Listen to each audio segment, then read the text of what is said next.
لومي صلاتي يسوع كريستوس زغبرلنا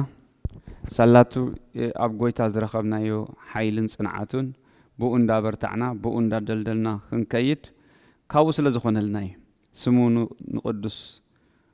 شمو قدس شمو فوسي شمو منغاف سمو حيل لو داويلنا زلنا عدا استغدفلنا انا انجي عدا زيبلنا يو مغنياتو عدا زيبلنا زغبرنا بزح سل عدا زارب انت شمو يبلون نوحيو ግን እቲ አርስተይ ካይተኸፈለ ዝተረፈ ዕዳ ይብለይን ዝብል ካይተኸፈለ ዝተረፈ ዕዳ ይብለይን ካይተኸፈለ ዝተረፈ ዕዳ ይብለይን እንታይ ማለት እዩ ብዙሕ ዕዳ ኣሎ ናይ ዝምድራዊ ግን ሕጂ ንሕና ንዛረብ ዘለና መንፈሳዊ እቲ ምድራዊ ዕዳ ክህልወካ በዚ ናይ ዝምድሪ ዕዳ ወይ ድማ በዚ ናይ ዝምድሪ ሰሪሕካ ኢኻ ትኸፍሎ መንፈሳዊ ዕዳ ግን ሰሪሕካ ትኸፍሎ ኣይትኽእል ሓሪድካ ክትከፍሎ ኣይትኽእል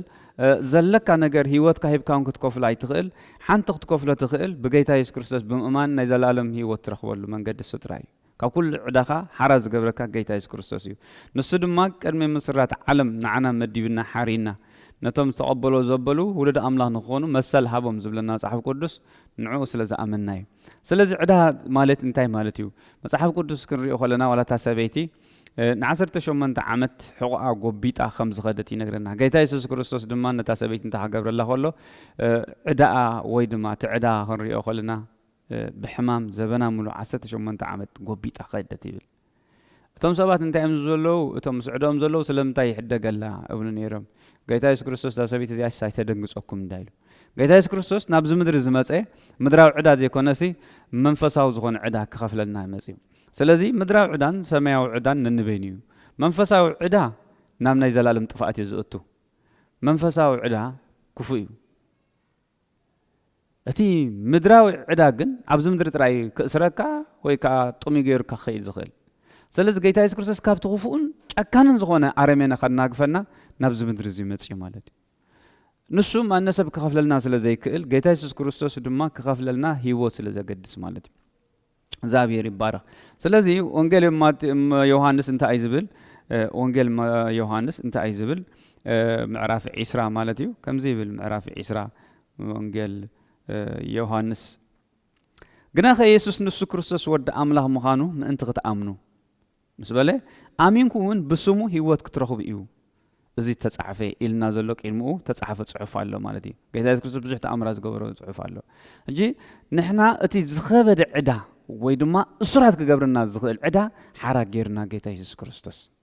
ስለዚ ዘይተኸፈለ ካይተኸፈለ ዝተረፈ ዕዳ ይብለይን ዝበልኩ ነዚ ስለዚ እዚ መንፈሳዊ ዕዳ እንተ ዘይብልካ ኣብዚ ምድሪ ሓርነት ኣለካ ካልኣይ መንፈሳዊ ዕዳ እንተ ዘይብልካ ነዚ ናይ ምድሪ ዘሎ ቻሌንጅ ክትገጥሙ ሓይሊ ኣለካ ምክንያቱ ኣብ ውሽጥኻ ዘሎ መን እዩ መንፈስ ቅዱስ ስለ ዘለካ መጽሓፍ ቅዱስ ኣብ ኤፌሶን ከምዚ ኢሉ ምሽ ኤፌሶን ምዕራፍ 1 ቁጥሪ 8 ዘሎ ከምዚ ይብል ክሳብ 10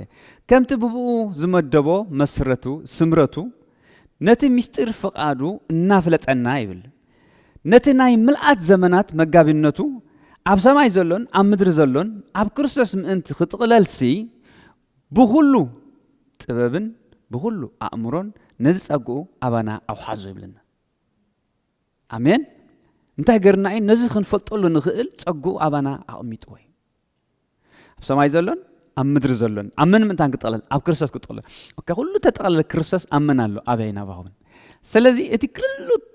ዝሓዘ ክርስቶስ ኢየሱስ ንስኻትኩም ቤት መቅደስ ኣምላኽ ምዃንኩም መንፈስ ኣምላኽ ድማ ኣባኹም ሓዲሩ ምህላው እንዶ ኣይትፈልጡን ኢኹም ለን ስለዚ ንሕና ፍጹም ነገር ወይ ድማ ሓራ ካብ ዕዳ ሓራ ዝኾነ ህይወት እዩ ዘለና ማለት እዩ እዚ ዕዳ እዚ ማንም ሰብ ክኸፍለልና ይክእልን ብዘይካ ጌታ ኢየሱስ ክርስቶስ ስለዚ ሰብ ነዚ ዕድኡ ከም ተኸፍለ እንድሕር ዘይተፈሪጡ ዋላ ብምድሪ እውን ጎባጢ ብመንፈሳዊ እውን ጎባጢ ዝኸውን ማለት ምክንያቱ ካብቲ ምድራዊ ኢለኩም ሰማያዊ ዕዳ ስለ ዝኸብድ ነታ ሰበይቲ 18 ዓመት ከመይ ጎቢጥዋ ነይሩ ማርቆስ ምዕራፍ 2 ዘሎ እቲ ሰብኣይ ዋላ 5 ዘሎ እቶም ሰባት በቲ ናሕሲ ቢሎም ነቲ ሰብኣይ ነቲ 38 ዓመት ኣብ ባሕሪ ዝነብር ዝነበረ ደስ ኢልዎ ሓጢኣትካ ተሓዲግልካ ኣሎ እዩ ዝብሎም ምክንያቱ ምንጪ እቲ ናይ ድሕሪት ሒዞም ነይሩ ትስግኦም ኣይኮነን ንሳቶም እቲ ናሕሲ ኣፍሪሶም ናቲ ምሰቢሎስ ጌታ ኢየሱስ ክርስቶስ ስጋኻ ተፈዊሱሉ ኣይበሎን እቲ ምንጪ ሒዝዎ ዘሎ እቲ ሰማያዊ ዕዳ እዩ ተሓዲግልካ ኣሎ ኢልዎ ኣሜን ንዓይን ንዓኹን ምንጭና ስለተሓደገልና ኢና ብህይወት ዘለና ሓይሊ ዝስማዓና ተስፋ ደስ ዝብለና ሰላምና ዝበዝሐ እቲ ምንጭ ዝኾነ ዕዳ እስኪ ምንጭ ዝኾነ ዕዳ በሉ ሓራ ገይርኒ ኣነ ሶም ዕዳ ይብልናን ኣሜን ዕዳ ይብልናን ደስ አይብለካን ዕዳና ወሲድዎ ኣብቲ ዝሓለፈ ትምህርትና እንተዳሪእኹሞ ከምዚ ኸማይ ዝበለ ነቢ እንታይ ክገብረልኩም እዩ ሙሴ ክስውኣልና ይክእልን እዩ ከምዚ ሙሴ ጽላሎት እዩ ነይሩ ናይ ጌታ ኢየሱስ ክርስቶስ ጌታ ኢየሱስ ክርስቶስ ክመጽእ ከሎ ብቐሊል ብኖርማል ኣይመጸን ንምንታይ እግዚአብሔር ንጌታ ኢየሱስ ክርስቶስ ብሓንቲ ግዜ ዘይመጸ ክንብል ኣይንኽልና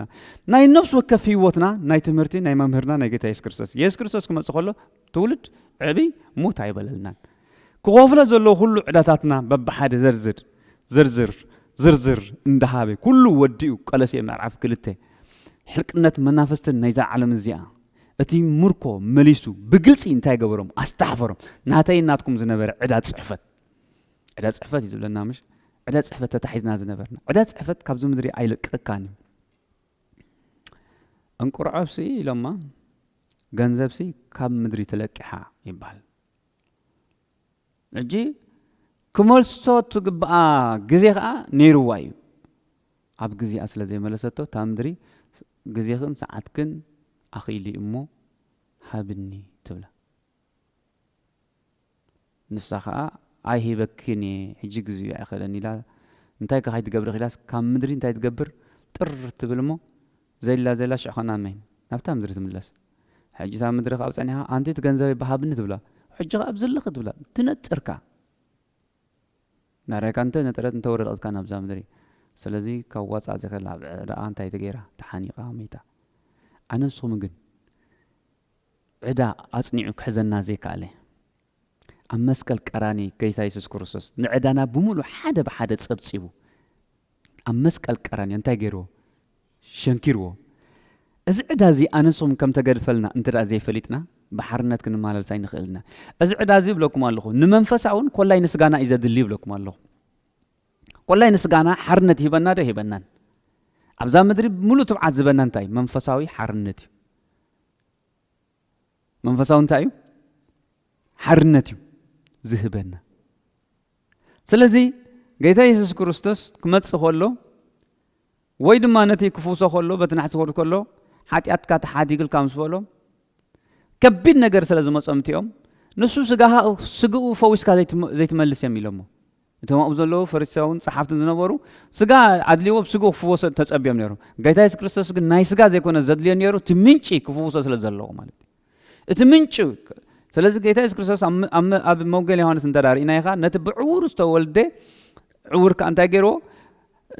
ንእሽተይ እንታይ ሽምግር ጭቃ ገይሩ ልኺልኺ ኣቢሉ ኪዳን ማይ ሓፂብካ ምጻእ ኢልዎ ምስ ከዱ እዚ ብዕውር ምስ በሎ ስለዚ ጌታ ኢየሱስ ክርስቶስ እንታይ ኢሎም ፈሪሳውያን ዕውር ንዕውር እንተመርሖ ተታሒዞም ናበይ ዝበሉ ናብ ጉድጓድ እዮም ዝኣትዉ ኢሎም ከመይ ጌርካ ዕውር ትብለና ኣለኻ ኢሎም ንሕና እኮ ንርኢ ኣለና ዓይን ንርኢ ኣለና ስለ ዝበልኩም እንታይ ኢሎም ንርኢ ኣለና ስለ ዝበልኩም ሳይትርኢንኹም ኢሎም መንፈሳዊ ዕረት ማለት ጌታ ኢየሱስ ክርስቶስ ጥራይ ከናግፈካ ዝኽእል መንፈሳዊ ዕረት ዘለዎ ሰብ ዋላ ኣብዚ ምድሪ ሲ ብጽቡቕ ክነብር ኣይክእልን እዩ መንፈሳዊ ዕረት ምንጪ ናይ ህይወትና እዩ ስለዚ ምንጪ ናይ ህይወትና ጌታ ኢየሱስ ክርስቶስ እቲ ምንጪ ዕረት ኣውፂኡ ምንጪ ዝኾነ ሰላምን ወይ ከዓ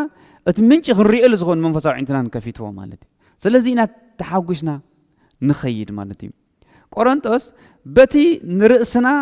ካብ ኣምላኽ እነጸናንዓሉ ምጽንናዕ ነቶም ኣብ ጸበባ ዘለዉ ዘበሉ ኩላቶም ከነጸናንዕ ምእንቲ ክከኣለናስ ብጸበባና ዘበለ ዘጸናንዓና ንሱ እዩ መን ጌታ ኢየሱስ ክርስቶስ ካልኣይ ቆሮንጦስ እሞ ኣውፁ ካልኣይ ቆሮንጦስ ምዕራፍ 1 ካብ 4 ክሳብ 10 ክነብብ ኢና እዚ መንፈስ እዚ ዘጸናንዓና እንታይ ማለት እዩ ካብ እስራትና ሓራ ዝገብረና ማለት እዩ ሰብ እንድሕር ዘይተጸናንዕ መቸን ከጸናንዕ ኣይክእልን እዩ ጳውሎስ ግን ንሕና ስለ ተጸናንዕና እዩ ዘሎ ካልኣይ ቆሮንጦስ ምዕራፍ 1 ካብ ቁጥር 4 በቲ ንርእስና ካብ ኣምላኽ እንታይ ንገብረሉ እንጸናንዓሉ እንታይ ኢለኩም እዚ ኩሉ ምጽንናዕን ይነግረኩም ኣለኹ ኩሉ ጥበብ ክርስቶስ ዝነበርና ባንላ ዝብለኩም ጸንሑ እንታይ ዕዳይ ተሓዲጉለይ ስለ ዝበልኩ እዩ ዝዛረብ ዘሎ ኣብ ዕዳ እትዎ ኩሉ زغل مصنع رخيبنا زلنا بمني بتتقدفلنا عداي ايز بزلو عدانا حارة ስለዝኾንና ሲ እንታይ ኢና ዘለና ኩሉ ለና ኢና ዘለና ሰላም ኣለና ኢና ዘለና ሓርነት ኣለና ኢና ዘለና ከሳሲና ተደርቢ ኢና ዘለና ስለዚ ኩሉ ግዜ ዝመፀ እንተ መፀ ጌታ ኢየሱስ ክርስቶስ ድማ ከመይ ከም ዝሓል አንተ ናይ ቅድሚት ንድሕሪት መይሰኩም ነይሩ ጌታ ኢየሱስ ክርስቶስ ክመጽእ ከሎ ናብ በዓሩት መኣብ ከይዱ ንበዓል እንታይ እንትብላ ዛ ኣመንዘራ ዛርኣብ ከይዱ ካብ ኩሉ እንዳኸደ ኩሉ መሰናኽል እንዳኸደ ንበዓል ፋሬስ ሓሊፉ በቀዳማይ ናይ ፋሬስ ኢለኩም ጥሒሱ ወፂኡ ፋሬስ ጥሒስካ ወፂያ ዝበልከው ብዙሕ መሰናኽል ዝሓልፎ ንዓይን ዓኹም እንታይ ክገብር ስለ ዘለዎ ማለት እዩ ንዓይን ዓኹም ከድሕን ስለ ዘለዎ ዝኩሉ መከራ ተሓሊፉ ኣብ መከራ ድማ ዝቀል ከል ድማ እንዳዓለለ ከን ጌታ ኢየሱስ ክርስቶስ እንዳነበዐ እተን ኣንስት እንታይ ነው ስለኻት ንነብዕን ንስቀን ኣለና ሰላይ ዘይኩም ስለደቅ ስለገዛ ርእስኽን ስለደቅኽን ንብዓ ኢልዎን ኢየሱስ ጎይታ ሕጂ ኣቆር እዚ ምጽንናዕ ዝብሎ ዘለኹ ብመን ዝረኸብናዮ ምጽንናዕ ካብ ክርስቶስ ረኸብናዮ ምጽንናዕ ከመይ ጌርና ኣነስኹም ክንጻናና ኢና ትጸውዕና ኣነስኹም ክንሕጎስ ሕጂ ምሽ ኣሚንናልና ነቶም ብስሙ ዝተኣመኑሱ ውሉድ ኣምላኽ ክኾኑ መሰል ሃቦም ይሽድና ኣሎ ውሉድ እንተደኣሊና እንታይ ዝገብር ዘለና ዘጸናንዕ መንፈስ ዘለና ዝኽእል መንፈስ ዘለና ኣብ ካሌብን ኣብ ኢያሱን ጥራይ ኣይኮነን ዘኽእል መንፈስ ሃሌሉያ ስለዚ ኣባይን ኣባኹምን ዝፍውስ መንፈስ ቅዱስ ኣሎ ኣባይን ኣባኹምን ፈውስ ዝህብ መንፈስ ቅዱስ ኣሎ ኣባይን ኣባኹም ዝትንበ መንፈስ ቅዱስ ኣሎ ኣብ ማእከልና ኣጋንንት ኮፍ ክብላ ኣይክእልን ምክንያቱ ኣባና ህያው መንፈስ ኣሎ ኣሜን ስለዚ ኣብ ምድሪ ዝገጥመና ናይ ምድራዊ ነገርን ናይ መንፈሳዊ ነገርን ፈሊና ክንክእል ስለዚ በተተዋሃብናይ ዓወት ናይ ምድራዊ ዘይኮነሲ በተተዋሃብናይ ናይ ሰማያዊ ዓወት ጌርና ነዚ ምድራዊ ክንነግዞ ንኽእል ኢና ኣእምሮ ኩሉ ሰብ ክንማር ከሉ ተዋሂብና ኣሎ ጳውሎስ ክንማር ከሉ ንልዕል ዝበለን እንታይ ይገብር ክንማርኽ ለዚ ካልኣይ ቆሮንጦስ ኢለኩምሽ ነጸናንዕ ነቶም ኣብ ጸባ ዘለዉ ዘበሉ ኩላቶም ከነጸናንዕ ኣበይ ዘለዉ ንሕና እንታይ ስለ ዝኾንና ሓራ ስለ ዝኾንና እስኪ ንሕና ሓራ ስለ ዝኾንና በሉ ሓራ ዝኾነ ዘጸናንዕ እሱር ዝገርም ነገር እዩ ሓራ ዝኾነ ዘጸናንዕ ከነጸናንዕ ኣነንስኹም መጸናንዕ ተደኣ እምበር ኣነንስኹም ጭኑቃት ኣይኮንናን ሓደ ምልክት ኣሎ እንደዳ ኩሉ ግዜ ንጭንቕ ኮይና ሓደ ግዜ እንታይ ዝኾነ ነገር ጸበና ሃልዩ ኣይተረዳእናን ኣሎ ማለት እዩ ኣነ ዘለኹ ሰማያዊ ኾነ ምድራዊ ክጸበና ፍቃድ ኣምላኽ ይኮን ክገጥመና ግን ፍቃድ ኣምላኽ እዩ ክገጥመና ፍቁድ እዩ ከጨንቐና ግን ፍቁድ ኣይኮነን ሕዝኩም ሓሳበይ ክገጥመናስ በቃ ተፈጥራዊ ምክንያቱ ክንሓልፍ ስለ ዘለና ሓይሊ ኣምላኽን ጌታ ኢየሱስ ክርስቶስ ሓይቶሞምሽ እዚ ብዕውሩ ዝተወልደ ንሱ ዲ ሓጢአተኛ ወይ ስድሪ እዮም ኢሎም ንሱ ይኮነ ስድሪ ይኮነ መን ዳ ክግለጽ ኣነ ክግለጽ ኢሎም ኣምላኽ ምንታይ ክገብር ክኸብር ኢሎም ኣምላኽ እንታይ ክገብር ክኸብር ሓይሊ ኣምላኽ ምንታይ ክርአ ስለዚ ጨንቅዶ ጸበባዶ ዳሕራይ ክርኢና ዝጸበና ዝጨንቀና ጸበባ እንተመፀ ሽግር እንተመፀ ንዓና ከጸበና ስልጣን የብሉን ኣባና ድሮ ዕዳና ዝተሓድገልና ድሮ ኣባና እንታይ ቀዲሙ ሓርነት ቀዲሙ እስከበሉ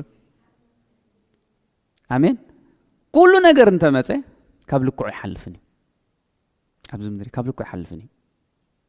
ኣሜን ስለዚ ከነጸናንዓሉ ምእንቲ ክከኣለናስ ብጸበባና ዘበለ ከጸናንዓና ዘጸናንዓና መን እዩ ጌታ ኢየሱስ ክርስቶስ ከምቲ ስቃይ ክርስቶስ ኣባና ዝዓዝዝ ዘሎ ከምኡ ድማ ብክርስቶስ ዝኾነልና ምጽንናዕ ይዓዝዝ እዩ ብመን ዝኾነልና ብክርስቶስ ሃሌሉያ ኣባና እንታይ ይገብር ይዓዝዝ ብመን ዝኾነልና ብክርስቶስ ክርስቶስ ኩሉ እዩ ንዓይንዓኹም ክርስቶስ ንዓይንዓኹም እንታይ እዩ ኩሉ እዩ ግና ኸ እንተጸበበና እኳ ንምጽንናዕኩም ንምድሓንኩምን እዩ እንተ ተጸናናዕና ድማ ነቲ ንሕና እውን እንስቀዮ ዘለና ስቃይ ብትዕግስትኹም ዝጋደል ምጽንናዕኩም እዩ ከምቲ ተማቐልቲ ስቃይ ከምኡ ከዓ ተማቐልቲ ምጽንናዕ ከም ዝኾንኩም ፈሊጥና ተስፋና ኣባኻትኩም ጽንዕት እያ ተስፋና እዛ ተስፋ እዚኣ ማንም ዘይወስዳ እየ ምክንያቱ ዝገጠመ እንተገጠመ ብዙሕ ግዜ ምሽ ክንዛረቀና ንበዓል ኣብደሌኮን ሚሳቅንሲ ካብ ሓዊ ከውፅኦም ከሎ ርኢና ኢና ምሽ ፈተና ይንሱ ኣብ ዕብራውያን ካ እንታይ ኢሉ እቲ ዝኣመንኩም እመሲ ብፈተና ኮላይ ብፈተና ከማን ክትቅበሉ መከራ ከማን ክትቅበሉ ዳ እምበር ክትኣምኑ ጥራይ ይኩንኩን ሕጂ እንታይ ማለት እዩ ፈተና ማለት እንታይ ማለት እዩ ሰብኣይ ዝገብር ወይ ከዓ ብፁሕ ዝገብር እዩ ሓደ መንፈሳዊ እንታይ ብዘለኹ ፈተና ማለት ወይ ከዓ መከራ ዝመስል ማለት ንሓደ መንፈሳዊ ሰብ ናብ ብፁሕ ወይ ከዓ ናብ እኹል ዘብፅሕ መንገዲ እዩ ምክንያቱ ጌታ ኢየሱስ ክርስቶስ ከም ዝለኣኸካ ካብ ዓወት ናብ ዓወት ትኸይድ ከም ዘለኻ ነተባሃብካዮ ተልእኾ ትፍጽም ከም ዘለኻ ነተባሃብካ ዕዮ ትኸይድ ከም ዘለኻ ይገጥመካ ስኻ ድማ ትወፅእ ኩሉ ግዜ ርእዮ ጳውሎስ ኣብ መንገዲ መይቱ ኣይተጻሕፈን ግደፍ ዶ ጌታና መድሓኒና ኢየሱስ ክርስቶስ ጳውሎስ ከማን ኣብ መንገዲ ተረፈን እኳ ኣቂድምኡ እንታይ ከም ዘሎ እንዳፈልጠ ሞት ከም ዘሎ ኣብ ኢየሩሳሌም ሓደ ነገር እዚ ጥራይ ኣይኮነን ክትቅጥቀጥ ኢኻ ምዝበሎ ንመቕጥቀጥ ጥራይ ኣይኮንኩን ጽቡቕ ዘሎ ኣቅድመይ ኮላይ እንታይ ኣሎ ኢሉ መስዋዕቱ ኮላይ ኣሎ ኢሉ ዝገርመኩም ዘሎ ሕጂ ተዓስብ ዓወተይ ንቅድሚት እዩ ዘሎ ቀዝማ ዓወት እንዳኸድካ ስጋን መንፈስካን ዝፈላለየሉ ምክንያቱ ሰብ ኣማኒ ካይ ሞተ ኣይወርስን ስለዚ እንዳሰርሐ ክሳብ ሮም በጽሕ በቃ እንዳዓየ እንዳተወገ ስለዚ ጳውሎስ ተዓዊቱ ላይ ተዓዊቱ ግን ንስጋው ሰብ እንዳምጽኻዮ ዋይ ኣቢሉ እንድሕሪት ደማስ ግን ተምጽኻዮ ደማስ ምሽክናይ ክንደይ ግዜ ጸዊዕ እየሎ እንተምጽናይ ስለዚ እንታይ ክብለኩም ደለ ኣብ መንገድ ተርፍ ኩሉ ግዜ ጽውዓኻ ንስትዕወትካ ኩሉ ግዜ ጳውሎስ ክልቲኦም ተጻሒፎም ዘሎ ክልቲኦም ሓደ ነገር ስለ ዘሳለጥ እዮም ኣይኮነን ኢየሱስ ገደ ኣነሶም ካብዚኦም ክልተ ሰብ ንምሃሮ ነገር ስለ ዘለይ መንገድና መርር ዝመስል በቲ ዝህበና ሓይሊ ኩሉ ይኽእል መርር ዝመስል ምናልባት ንዓና ክመረና ክእል ንክርስቶስ ግን ኣሜን ንክርስቶስ ግን ኣይመረን ንክርስቶስ ጸልማት ይሕዞ ድዩ ጸልማትን ብርሃንን ንክርስቶስ ማዕረይ ፍልል የብሉን ኣሜን ምክንያቱ እሱ ሓያል እዩ ኣሕዋቴ ብዛዕባ እቲ ኣብ እስያ ዝረኸብናዮ ፀበባ ህይወትና እኳ ክሳዕ ንቐብፅ ሓለፋ ዓቕምና እምብዛ ከም ዝኸበደና ክንሓብኣልኩም ኣይንፈቱን ኢና ኣብቲ ንምውታት ዘተንስእ ኣበይ ግን ኣብቲ ኣልዕሎም ክንተብፅሓተሎ ንሞት በፂሖም ነይሮም እዚአን ክልተን ኣጣምሩለይ ጎይታ ይባርኩም ክንሓብኣልኩም ኣይንፈቱን እንታይ በፂሕና ነርና ንሞት ሓንቲ ነገር ግን ካብዛ ንሞት ሓንቲ ነገር ኣብፂሓትና ይብላ ልትሒታ ዘላ ብመን ተገብረሉ ብክርስቶስ ኢየሱስ እንታይ ስለ ዝገበረ ዕድኡ ስለ ተበል ዕዳ ይብሉን ክሞት ኣይክእልኒ እስኪ ክሞት ኣይክእልኒ ይበሉ ኣነ በዓል ዕዳ ኣይኮንካን ሞት ወሲዱ ዶ ይወሰደን ንዓና ሽዕ እንታይ ይብልና ኢኻ ስለዚ ንዓና ሞት ወሲዱ ጌታ ኢየሱስ ክርስቶስ ንዓናኻ ህይወት ይብልና ክሞት እንተኮይኑ ኣብዚ ጳውሎስ ሞተ ክንሓብኣልኩም ኣይነ ክሳብ ሞት በፂሕና ኢና ይብላሎ እንታይ በፂሕና ኢና ቁጥሪ 9 ክንሪእዋ ኣብቲ ንምውታት ዘተንስእ ኣምላኽ እምበር ኣብ ገዛ ርእስና ምእንቲ ኸይንውከልሲ ሞት ከም እተፈረድና ኣብ ውሽጥና ይስማዓና ነይሩ ንሱ ካብ ክንዲዚ ዝኣክል ሞት ኣድሒኑና የድሕነና ድማ ኣሎ ዳሕራይ እውን ከም ዘድሕነና ብኡ ተስፋ ንገብር ኣለና ሰለስተ ነገር ሓዙለይ ካብ ክንዲዚ ዝኣክል ሞት ኣድሒኑና እስከበሉ ካልኣይከ እንታይ ይገብር ሽዑ ካልኣይከ ኣይገርመኩምን ሳልሳይከ ሃሌሉያ ስለዚ ብሩኻት ስቂልኩም ኣብ መንገዲ ትተርፉ ሰባት ኣይኮንኩምን ግድ የብልኩም ወላ ናይ ግልና ዝመፀ እሞ ዝኮብ ብግለይ ዝመፀ ነነ ግድ የብልካ ናይ ስጋኻ ይኹን ናይ ቤተሰብካ ይኹን ኣባኻ ይሰርሕን እዩ ምክንያቱ ፀዊዕካ እዩ ስለይ ዘይኮነ ዝሓስብ ስለ ገዛ ርእሱ እዩ ኣባይ ዝሓስብ ጌታ ኢየሱስ ክርስቶስ ነቲ ዝኣተወ ኪዳን ቃል ክፅውዓና ከሎ ንዓና ተስፋ እንዳርኣየ እዚኦም ሰይሕፍሩና ኢሉ ኣይኮነን ፀዊዕና ኦኬ ሲምሶም ተፀዊዑ ምሽ ሲምሶም ክፅዋዕ ከሎ ንእስራኤል እንታይ ክትገብሮም ኣውፅኡ ኢልዎ ሲምሶም ጊደውን ዋላ ክልቲኦም ተፀዊዖም ንእስራኤል ሓራ ክተውፅኦም ኢኻ ኢልዎም ሲምሶምን ጊደውን ግን ንሓራ ዘውፅኡ ሰባት ኣይኮኑን ባዕሎም ክረኣዩ ከለዉ ሲምሶም እንተረኣናዮ በቃ እግዚኣብሔር ጻድቕ እዩ ሲምሶም እንተረኣናዮ ብዝኾነት ጓል ዝምንጠል እዩ ግን ኣብኡ እንታይ ኣሎ ሓይሊ ኣምላኽ ኪዳን ግን ኣሎ ግን ሓይሊ ናይ ሳምሶም እንተረኣናዮ ደሊላ በዝ ትምንጥሎ ተቐዳሚ ሰበይት በዝ ትምንጥሎ ምእንተን ኢሉ ክርትም ይበሃል ይዋጋዕ ምእንተን ብደሊላ እግዚአብሔር ግን ንሲምሶን ክጽውዖ ከሎ ባህርያቱ እንታይ ምዃኑ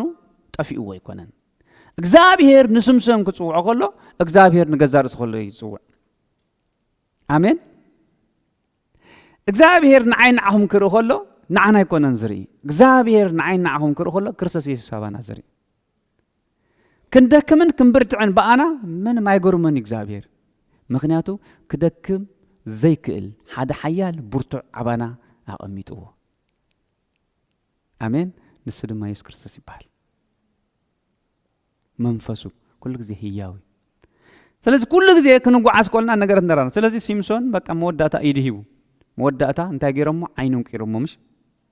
جن እግዚአብሔር ግን አመጀመርታ እንታይ ኢሎም ነይሩ ንእስራኤል እንታይ ትገብሩ ምኻ ሓራቶ ጾምኻ ስለዚ ሲምሶን ወላ ዓይኑ ዳ ይዕወር እምበር እስራኤል ግድን እንታይ ትኮን ኣለዋ ክድሕንለዎም ምክንያት ምን ተዛሪቡ አሜን ምን ተዛሪቡ ሪሆም ቢስምስም ተሪፍና ነርና እንበሉ ነይሮም እግዚአብሔር ግን ቢስምስም አይተርፍ በገለ ይተርፍ ኢል እንዲ ቃሉ ጽዩ ከም ቃል እስከ አምላክ አባይ ከም ቃል ይበሉ አሜን እግዚአብሔር አባይና ባኹምን ከም ቃል ከምቲ ኸናታት ዝብለና ይኮናን ከምቲ ነገራት ዝብለና ይኮናን አጋቦስ እንታይ ኢሉ ኢልናዮ አጋቦስ እንታይ ኢሉ ዝባ እዚ ገማኤል አቱም ሰባት ግደፍ ኢሎም ገማኤል እዞም ሰባት እዚኦም ካብ አምላኽ እንተኾይኖም ነገር ባዕሎም ካይቶም ጽኢሎም ካብ ሰም ተኸይሎም ባዕሎም ክጠፉ ኢልኩም እዮም ኢሎም እዚኦም ግደፍ ሕጂ ግደፍ ኢሉ أنسهم كاب أملاخنا أنسهم كاب أملاخنا بكريستوس يسوعنا قدوس حزبي حري ولده آمين قدوس حزبي حري ولدنا قدوس نخلبات أيوة حبني أنسهم نمانم أين خونا ناي كريستوسنا جن دا سعرنا خنسعرنا دا سعرت تسعر منجستي كم زلاتني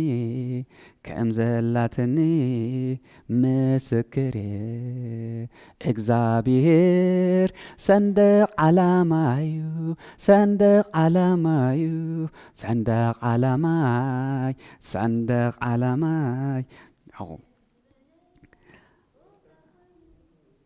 ዝረአየሉ እዛ መንግስት እዚኣ ሰዓሬትያ ዘይሕይልዋ ኢየሱስ ጎይታ እዩ ስለዚ ካብ ሰለስን ሕጅውን ከድሕንና ኢሉ ጳውሎስ ኣብ መንገዲ ኣይተርፍን ይብል ኣሎ ብሩኻት ኣነ ንስኹምን ኣብ መንገዲ ኣይንተርፍን ኢና ኣሜን እተን ኣነ ዝነገር ክኾን ቃላት መንፈስ እየን ኢሉ ህይወት ድማይን እዚ ሕጂ ንዛረብ ዘለና ካባይና ባኹም ዝመላለስ ዘሎ ቃል ኣባይና ባኹምን መንፈሲ ህይወት ይዝህበና ዘሎ ህይወት ተራ ደረቕ ዝኾነ ቃል ኣይንዛረብን ኢና መንፈስ ዘለዎ ቃል ንዛረብ ኣለና ንብዙሓት ዘርዊ ንብዙሓት ዘጸጉ ኣሜን ንብዙሓት ካብ ድኻሞም ዘተንስእ ስለዚ ዕዳይ ዘይት ካይተኸፈለ ዝተረፈ ዕዳ የብለይን ዕዳ ስለ ዘይብለይ ከምዚ ኢለ ኾሪዕ ዝመላለስ ዘሎ ዕዳይ ስለ ዝተኸፈለይ ማለት كفل عداي زلني بقى سرف عداي بالله يسوع قويتاي سلازي انت ايلوم ابكن دزي زاكل موت ادحيننا حدا ادحينوم يدحلنا دما الله ندحراي وانت خغبرناي سلسته غزي ندحراي وانت خغبرناي سلازي مساي عين عقبن نخل غزي ادحينناي ابز مدرون كدحنناي لو مدحيننا صباح كدحنناي نزمصون كدحنناي نتازمص نيزلالم يودما خورسناي هيبناي قالو امين لذي بولسكم يزبزلو سلذي نحنا تراسب أيقونان منفس أملاخ أباينا بهم كوينو أنا سهمن بزوج أجتا زلنا فرتات زملائنا سباتينا فرتات وهبت منفس قدس فرتات نتاي نتيناتكم منفس قدس أباينا بهم تراسب أيكركبني مغنياتو ترى زي جبر منفس أملاخ أباينا بهم سلزلو آمين هجي سئلنا كم زي قديننا نقود زماي كونان كم زي تعرفنا نقود زماي كونان أنا سخمن عبي نجر تتصوعناينا مغنياتو حارو دكوا خابها بالنايبل حارو دكوا خابها بالنا كندي دقال عزيز زهيبا لذي بروخات كم زي بنصحاب قدس رمي معرف شو منته قطري سلاسان حمشتن كابتا فقر كريستوس فلينا منيو كمي منتخا ملو معلتي نقتل علنا اندابل زخيد سلازي نعين نعاون كفلنا زخيل مني والحد يلن سكبل كابتا فقري كريستوس مني زفلينا منيو ዝፈልየና ካብታ ፍቅሪ ክርስቶስ ዝፈልየና መን እዩ ከመይ ምእንተኻ ሙሉእ መዓልቲ ንቅተል ኣለና ከም ኣባጊዕ ማሕረድ እውን ንቁፀር ዝብል ጽሑፍ ዘሎ ጭንቅዶ ጸበባዶ ስደዶ ጢመዶ ዕርቃንዶ ፍርህዶ ወይስ ሰይፊ እዚ ነገር ዝንዓይ ንዓም ክፈልየና ክእል ማይክእልኒ እስከበሉ ምክንያቱ ዕዳ ዘይብልና ምሶም ዕዳ ኣለና ድዩ ፍርሕና ወሲድ ወደ ይወሰደን ጭንቅና ወሲድ ወደ ይወሰደን ጢሜትና ጠሚዶ ኣይጠሜን እዞም ኩሎም ዕዳና ናትና ነይሮም ምሳና ነይሮም ዝነብሩ ዝግብኦም ነይሩ ክርስቶስ ግን ወሲድዎም ስለና ተጨኒቁ ደ ይጨንቅን ተጨኒቁ ደም ርሂጹ ፍቃድካ እንተ ኮይኑሲ ዘጽዋ እዚኣ ካባይ እንታይ ትግበር ኢሉ ስለዚ ዕዳ ይብለይን ኣነ ኣሜን ጠሚዩ ጸማዕኩ ኢሉ ስለዚ ኣነ ዕዳ ይብለይን ምክንያቱ መንፈሳዊ ምርዋይ ስለ ዝረኸብኩ ዘስተምር መንፈስ ሃብካዮም ኢሉ ንጽምኣቶም ማይ ሃብካዮም ንዝብላዕ ማይ ሂብዎም ማና ሂብዎም ኣፎምሲ ማና ካብ ኣፍን ድማ ማና ይጉደልካን ኢሉ መን ክርስቶስ ኮይ ማናሲ ክርስቶስ እዩ ንጽምኣቶም ማይ ቃል ኣምላኽ ዘስተምርና መንፈስ ቅዱስ ናብ ሓቂ ዘበልኽ መርሓኩም ዘለና መንፈስ ቅዱስ ስለዚ ኣነስኹም እንታይ ኣሎ ዝሕዘና ዝሕዘኒ የለን እስከበሉ ሃሌሉያ ሕልፍ እንተበለ ከምቲ ጳውሎስ ዝበሎ ሞት ኮነ ወይ ህይወት መላእኽቲ ኮነ ወይ ግዛእቲ ዘሎ ኮነ ወይ ዝመጽእ ወይ ሓይልታት እሞ ስለምንታይ ዳ ሰብ ዘንቀጥቀጥ እንታይ ኢልኩምኒ መንፈሳዊ ምርዳእ ስለዝሰኣነ እዩ ስለምንታይ ሰብ ዝሽበር እንታይ ኢልኩምኒ ኣይተረድአናን ስለ ዝኾነ እዩ ይነግራኩም ስለዘይተረድእ ሰብ ዝሽበር ስለዘይተረድእ እዩ ኦኬ ዘይፈርሕ ዘፍርሕ ታይግ ዘይፈርህ ዘፍርህ ስለ ዘሎ ዘይኮነሲ ዘይፈርህሲ ዘፍርህ ስለ ዘየለ ዘይኮነሲ ንመን ስለ ዝኣምን እንታይ ስለ ዝጸዋዓኒ ይብለካ እንታይ ይብለካ ጸዋዓኒ እሞ ክምልሰልካ ዘይትፈልጥ ዓብይን ስውር ነገር ክነግረካ እየ ምክንያቱ ገለ እንተሪእኻሲ ንጽውዕ ንጽውዕን መን ንብል ኢየሱስ ንብል ንጽልለ ይንጽልን እንታይ ምጽላይ ማለትኩም ምጽዋዕ ማለት ምጽላይ ማለትኩም እንታይ ስለዚ ዘይፈርህ ወይ ካ ዘይንፈርህ ዘፍርህ ነገር ስለ ዘየለ ይኮን መሊኡ ግን ኣባና ይሰርሕን እዩ ኣሜን እንተዘመርና ንመን እዩ ኣይገርምን እንተበዛሕና ንመን እዩ እንተወሓና ንመን እዩ ዓገዝና ኮይንና እንተጸልና ንመን እዩ ሚልዮናት እንተኾንና ንመን እዩ ዝገርም ነገር እዩ ምርዳእ ኤልያስ ንበይነይ ተሪፈ ኢሉ ክንደይ ሰባት ኣለዎ ኢሉ መንፈስ ጣዖት ዘይሰገዱ እዞም ሰባት እዚኦም ንጣዖት ዘይሰገዱ ኣለዉ ኢሉ ንስኻ ይፈለጥካን ኢሉ ኣለዉ ኢሉ ሕጂ ግን ሓደ ነገር ክብለካ ካብቶም ተሪፎም ዘለዉ 7,000 ድዮም ገለ ድዮም ሰባት 3 ሰብ ፀውዕ ኢሎም ንኤልሳዕ ንሓዛኤል ንእዩሁ ፀዋዕ እዮም ግደፎም ዞም ተሪፎም ዘይሰው ብዙሓት ምስኻ በይንኻ መስለካ ኣሎ ኢሉ ግን 3 ሰብ ጥረ ካብዚኦም ፀውዕ ኢሎም ናብዚኦም ፀውዕ መሰለስተ እዚኦም ሓደ ታክቲክ ክሰርሑ ኢሎም እንዳተቀባበል ኢሉ ንጸላኢ ከከበልሉ ኢሎም እዚኦም ናትካ መወዳእታ ናቶም መጀመርታ ኸውን ኢሉ እግዚአብሔር አሜን እሳهم ትብላለኻ ምሽ በይነይ ተሪፍ ዘለኻ ናትካ መወዳእታ ናቶም መጀመርታ ኸውን እዩ ስለዚ ናይ ኤልያስ መወዳእታ ናይ ኤልሳዕ እንታይ ነይሩ መጀመርታ ነይሩ ኤልያስ መወዳእታ ዝገበረ ተኣምር ኤልሳዕ ከዓ መጀመርታ ገይሩ አሜን ምክንያቱም ምን ስለ ፀውዐ እግዚአብሔር ስለ ፀውዐ በቃ እግዚአብሔር ስለ ፀውዐ ስለዚ ናይ ኤልያስ መወዳእታ ናይ ኤልሳዕ መጀመርታ እዚኦም ፀውዖም 3 ሰባት ፀውዖም ኢሉ እዚኦም ከም ዝገርም ተቀባቢሎም መሬት ቀውጡ ክገብሩ እዮም ብስመይ ኢሉ እግዚአብሔር ሽሙ ይባረክ ስለዚ ዘይንፈርሕ ንመን ከም ዝኣመንና ስለንፈልጥ ኢና ዘይንጃጁ እንታይ ነፃናንዕ እንታይ ስለ ዝኾና ዘይንጃጁ ስለምንታይና ዘይንጃጁ ስለምንታይና ዘይንድሃል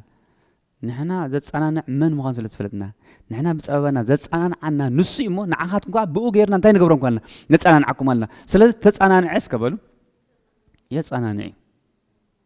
አይመስለኩም باولس كهم يزل نحنا ስለዘጸናናና ንሱ ስለዘጸናናና ንሕና ንዓኹም እንታይ ንገብረኩም አልና ሪኻ ክርስቶስ ኢየሱስ እምባር ኩሎም ይገርልና አሜን كل ጊዜ ኃይል እንተ ዘይተሰሚዕኩም መንፈሳዊ ኃይል እዩ ዘለኹም እኔ ከምዚ ምህራማኩም ከለኹ መንፈሳዊ ኃይል ሞራል እንተ ዘይስማዓኩም ኮይኑ ቸግበሩ እንድሕገለ ነገር ቃል አንቢብኩም ብትሓልፎ ነገር እንድሕደስ ዘይብለኩም ኮይኑ ገለ ነገር ቸግበሩ ምክንያቱ ንሕና እዚ መከራ ንዓና ወርቂ በሓዊ ከም ጽብቕ መከራ ንሕና መጥሓሲና እዩ ማንነትና መፍለጢና እዩ ማንነትና እዩ ከምታ ከምዚ ደ እዎ ከም ኢኻ ትብልሽ ከምታ እንካ ራሽ አንተ ከምዚ ደ ነይረ እዎ ከም ኢኻ ነርካ ብሰበኻ ተደጊፍካ ትጸንዕ ትኽእል ትኽእላ ብገለ ከኣል ተደጊፍካ ትከውን ትጸንዕ ትኽእላ ስለዚ ናይ ኢዮብ በይኑ ከም ዝነበረ ምስ እግዚአብሔር ተፈሊጡ ዶ ኣይተፈለጠን እቶም እሙናት ዝበሃሉ ዕሩኽቱ መግደፎ ሓንቲ ሰበይቲ ነይራቶ ምሽ ሓንቲ ሰበይቲ ኣትፍቀደና ኣብዚ ምድሪ ሓንቲ ሰበይቲ ተዋህበቶ ሓንቲ ሰበይቲ ጠሊማ መን ተሪፉ ኢዮብ በይኑ ተሪፉ ኢዮብ ከምኡ ዲኻ እዎ ከምኡ ኣይኹም በይኑ ንኣምላኽ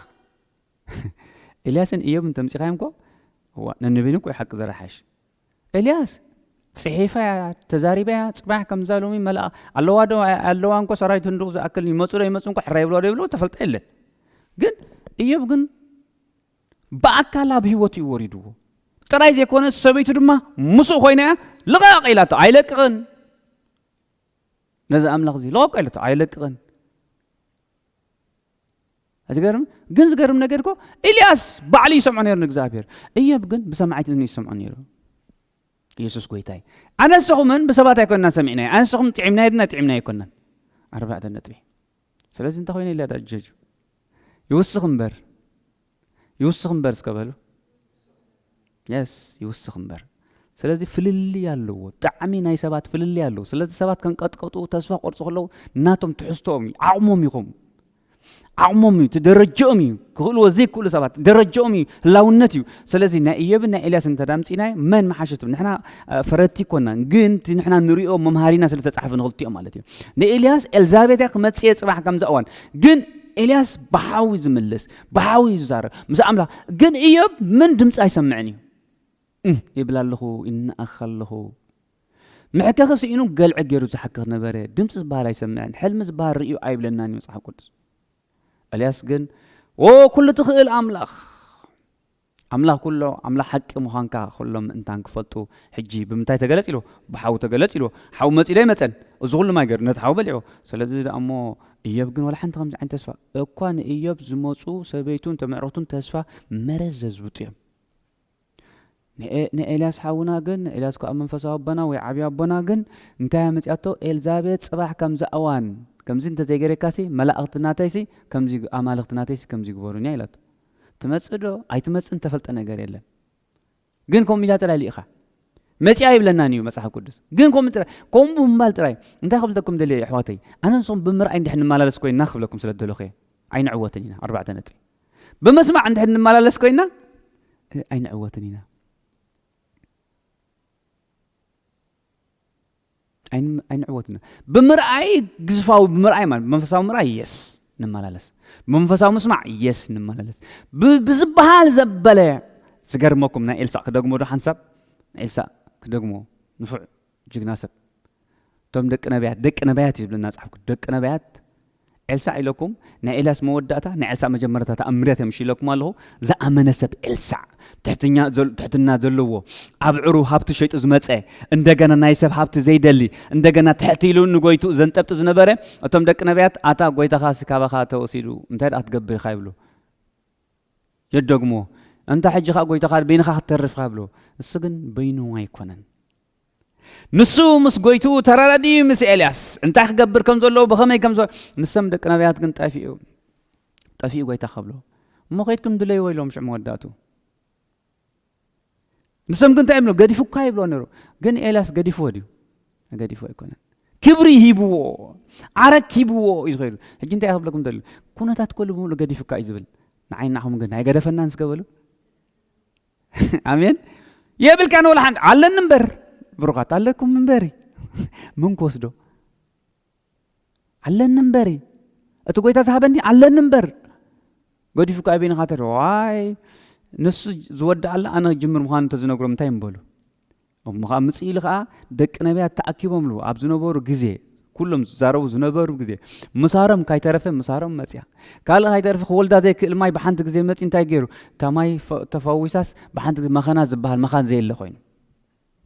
انت يزول لكم زلو قلنا سمتاي لمو تسفى قرص ولا حنت يبلكان لمو قويتها بقى حجي رماي نبيدات كيتها مغنياتو صمد بعراي كاي اللون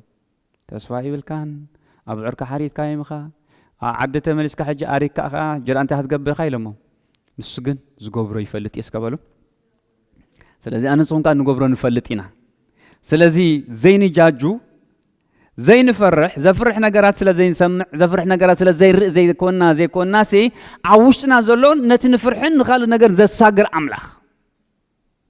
አሜን ኢየሱስ ጎይታይ ፍርሃስ ስቃያ ተምጽእ እቲ ዝፈርሕ ከአፍ ብፍቅሪ ፍጹም አይኮነን እታ ፍጹምቲ ፍቅሪ ንፍርሃት ተባራ ዳአ እምበር ኣብታ ፍቅርስ ፍርሃት የልበን ማን ይፍቅሪ ኢየሱስ بمنفس قدس غيرو ابلبنا فسس زبل رومي معرف 5 قطر 5 فقري فرقي انت را مول اهليخه فقرنا غويتا مالتي فقرنا غويتا انت را لكا سقايا يقربكانيو ጭንቀት ያቀርበካኒ ጸበባይ መጸካኒው አነ ከምዚ ኖ ነሱ ይሐልል ልዩሞ ይሳቆም ደኮን ይሎ አቦይ በጊ ዓለን እዚ حولنا እንጨትለና ኩልለና حتى ነገር ጎዲልና ይሉምሽ دعول دا غنشل دا بالله እግዚአብሔር እንታይ ይገብር ይኑ ባዕሉ እንታይ ይገብር ስለዚህ አነ ጾም አብዘለናኮ ንሕና በልና ስለዚህ ሓለና ሪኑ እግዚአብሔር ንርኡ ስለዚህ ሓልኮ ኢና ዘለና አሜን ንሕና ብዘለና ነምልኽ ዘለና ንእግዚአብሔር ንሰም ዘለናኮ ስለዚህ ማንም ሰብ አብዛሃለና ናሃሉ ጉዳይና ምስ ምድራው ተታሓይዝናዮ ተጋጊና ኣለና ማለት ንሕና ጉዳይና መንፈሳዊ ስለዚህ ጽድቅን መንግስትን ድለዩ ናይ ምድራው ባዕሉ ጽድቅን ስለዚህ ጉዳይና ህትና ንጽድቅ መንግስትን ተጸዋዕና ሰባቲና ስለዚህ ንዓና ይሓልየልና ስለንበልዑ ይሓልየልና ስለነብሮ ናብራ ይሓልየልና ግን ንሕና ይኮና ንሓልየሉ ስለዚህ ብዙሕ ግዜ ሰብ ናብቲ ነገራ ስለዝምለስካ ሓሊ በዓል ስለዝኣቱ ይመሊሱ ኣብኡ ዝተርፍ ይስሕቦን ስኻ እግዚአብሔር ሰናይ ስለዚህ ፍቅሪ ተራጎዲላ ወይ ድማ ናይ ክርስቶስ ኣምሮን ተራጎዲሉ ስቅያት ዝመጽእ ዘይተዓንቀፍና ይኮናን ጸልማ ስለዘለ ይኮነን ስለዘየለ ይኮነን እንታይራ ቃልካ ንእግረይ መብራህቲ ንመንገደይ እንታይ ይቦ ብርሃን ቃል ስለዘለና ኢና ቃል ከመኒ ኢየሱስ ክርስቶስ ምክንያቱ ታገብረን መጭቆስ ዶክሚ ንሕና ሃገርና በ ኣብ ሰማያት ካብኣ ድማ ንሱ መድሓይና ኢየሱስ ክርስቶስ ንጽቤ ኣለና ስለንታልና ቃል ስለዚህ ቃልካ ንእግረይ መብራህቲ ንመንገደይካ እንታይ ብርሃን ስለዚህ ንሕና እንታይ ስለዘየለ ይኮነን ጸልማት ናይ ዓለም ስለዘየለ ይኮነን ነገራት ስለዘይመለክ ግን ንሕና እንታይ ኣለና ቃል አሜን እንታይ ዝብል ቃል ሃገርኩም ኣብ ሰማያት ካብኣ ድማ ንሱ መድሓኒኹም ኢየሱስ ክርስቶስ መጺእ እንታይ ገብረኩም ኮስደኩም ስለዚህ ልብኹም እንታይ ይግበር ኣበይ ብዙሕ ምሕዳር እንታይ ኣሎ ስለዚህ ንሕና ኣብዚ ዲና ጠይሳ ዘለና ኣብ ላዕሊ ጠይሳ ዘለና 4 ነጥቢ ስለዚህ ጠይሳና ኣብ ላዕሊ ስለዝኾነ ንሕና ኣይንጃጅና ነዚ ምድሪ ዘሎ ክንገዝኦ ኢና ምክንያቱ ንሱ ገዚኡ ስለዝኾነ አንቶም ቢበልኩም ኣብ ሰማይና ምድሪ እንታይ ገርዎ ጌታ ኢየሱስ ክርስቶስ ኦኬ እንታይ ሞዝኮ መንፈሳዊ እምበር ምድራዊ ካብ ክንከይድ ንሕና ጌታ ኢየሱስ ክርስቶስ ኢየሱስ ሕያዊ ሕጂ ግና ብምግሃድ መድሓኒና ኢየሱስ ክርስቶስ ተገልጸ ንሱ ንሞት ዝሰዓረ ንሱ እንታይ ንሞት ዝሰዓረ ምን ኢየሱስ ክርስቶስ ሕጂ ግና ብምግሃድ መድሓኒና ኢየሱስ ክርስቶስ ተገልጸ ንሱ ንሞት ሰዓሮ ኦኬ ንሞት ሰዓሮ ሰብ እንታይ ኮይኑ ዝፈርሕ ዘሎ ሞት ኮይ ንሕና ግን ዝተሰዓረ ሞት ዘለና ክርስቶስ ንሞት ስዒርልና ንኸይን ሞት ኢልና ምሽ ተዛሪብና ኢና ስለዚህ ካብ ምንታይ ትፈርሑ ይብልና ዘሎ ካብ ምንታይ ኢኻ ትጭነቕ ይብልና ዘሎ ስለዚህ ካብ ሎም እንዳሓር እስከበሉ እንዳወሰኽና እንዳበርታዕና እንዳሓየልና ብፍረ እንዳተገለጽና ክብሪ መንፈስ ቅዱስ እንዳመርሐ እንዳተዛረበ ንብዙሓት ንዓለም ንበረኸት ኢና አሜን ስለዚህ ሕጂ ግና ብምግሃድ መድሓኒና ኢየሱስ ክርስቶስ ተገልጸ ንሱ ንሞት ዝሰዓሮ ንህይወትን ንዘይ ምጥፋእን ብወንጌል ናብ ብርሃን ዘውፅኦ ኢየሱስ ክርስቶስ ካልኣይ ጢሞቴዎስ 1:10 ዘንብብ ጸኒሕ ኢየሱስ ጎይታይ ስለዚህ ኣነ ንስኹምን ንብዙሓት ንበረኸት ኢና ኣነ እስከበሉ ንብዙሓት ንበረኸት ኣነ ንዝፀበቦ ከጸናኒዐ ዝተጸናናዕኩ ስለዚህ ጌታ ኢየሱስ ክርስቶስ አቀድሙ ንዓይን ንዓሁም ዘጻናናዓና ቃሉ ዝመሃረና መታ ንጸበቦም እንታይ ክንገብር ሪኻ ስለዚህ እዚ ዘጻናና መንፈስ ቅዱስ ኣብ ውሽጥና ኣሎ መንፈስ ኣምላኽ እንተዘይኮይኑ መን እዩ ነቲ ኣብ ካልእ ዘሎ መንፈስ ከላልዮ ዝኽእል ኣነስኹም መንፈስ ኣምላኽ ስለ ዘለና መንፈስ ኣምላኽ ሃብታም ዲድኻ ብጣዕሚ ሃብታም ብጣዕሚ እንታይ ሃብታም ኢየሱስ ጎይታ እዩ ስለዚ እታ ናይ በቐዳማዮ ንዘካፈለና ሓንቲ ቃል ኣንቢቤ ክንወዲእና ስም እግዚኣብሔር ይባረኽ ዮሐንስ 5 ኣካፊልካና ዝነበርካ ሰኣን ፍልጠት ትብል ሓንቲ ጥራይ እግዚኣብሔር ሽሙ ይባረኽ 5:39 እንደትህሉ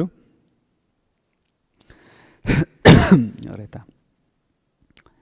ዕረፍ 5:39 ዘላ ኣምላኽ እንታይ እዩ ኣምላኽ ሰናይ ስለ ዝኾነ እሺ ብበለይ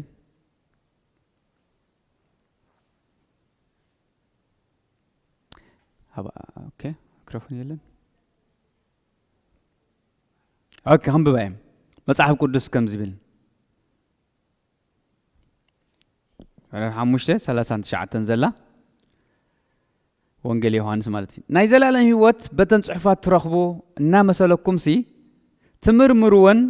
ኣለኹም ንሳተን ከዓ ብዛዕባ እየን ዝምስክራ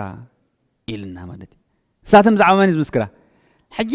ንሳቶም እንታይ ብዛዕባ መጽሓፍ ዝምርዎ ዘለዉ ንምንታይ ይመስለኩም ነቶም ንባዕሎም ሕጊ ንመኸተግብሩ እዮም ግን ንሳተን ግን ንመን ዝዛረባ ነይረን ስለዚ ሕጂ ንዛረብ ዘለና ስለ ጎይታና መድሓኒትና ኢየሱስ ክርስቶስን ግን ንሶም ካብቲ ሕጊ ህይወት ትረኽቡ መሲልኩም ኖ ኣነ ህይወት ዝህብ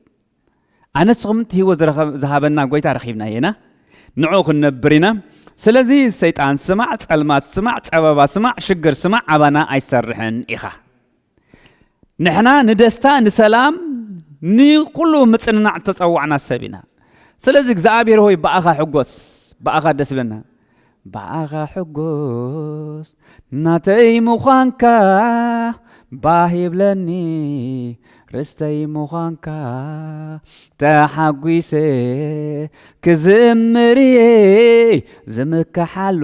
ኣምላኽ ረኺበየ ኣነስ ረኺበየ ኣኻ ሕጎስ ናተይ ምዃንካ ደስ ይብለኒ ርስተይ ምዃንካ ተሓጒሰ ክዝምርየ ዝምካሓሉ ኣቦ ረኺበየ ኣነስ ረኺበየ ኣሜን እግዚአብሔር ኣቦ ነመስግነካልና ንምካሓሉ ሰላምና ዝኾንካ ኣምላኽ ንወፃሉ ንኣትወሉ ጽኑዕ ግንብና ንስኻ ዝኾንካ ኣምላኽ ምዕቆቢና ዝኾንካ ኣምላኽ ነመስግነካልና በኣኻ ንሕጎስ በኣኻ ደስ ይብለና እግዚአብሔር ንዓቢ ክብሪ ስለትጥቀመልና እግዚአብሔር ንዓቢ በረኸት ስለትጥቀመልና እነሆ እግዚአብሔር ኣምላኽ ሆይ እነሆ ጸኒዕና ክብርኻ ስለንርኢ በጌታ በኢየሱስ ስም ነመስግነካልና ኣሕዋተይ ዓሻሕ ኣእላፍ ይኹኑ ዝሕብረት እዚ ዓሻሕ ኣእላፍ እዩ